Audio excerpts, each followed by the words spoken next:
Sa bawat bighatit luhang pumatak, sa bawat gabing niyakap ang sakit at hinagpis, akala ko'y natagpuan ko na ang pag-ibig na tatagal, ang pag-ibig na walang labis, walang kulang, ang pag-ibig na hindi kailanman lilisan. Pero bakit? Bakit ang mga pangakong binitawan unti-unting nawaglit sa hangin? Bakit ang mga yakap na minsang naging tahanan, naging estranghero sa pagitan ng ating mga daliri? Akala ko sapat na ako.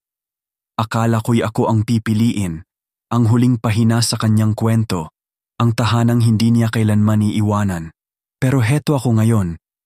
Tahimik na binibilang ang mga bituin, hinihintay ang araw na hindi na ako tatalikod sa sarili kong refleksyon.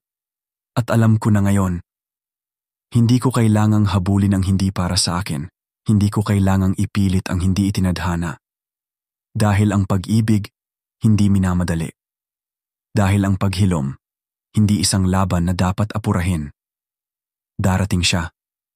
Sa tamang oras, sa tamang panahon, hindi ko kailangang magmakaawa, hindi ko kailangang magpanggap.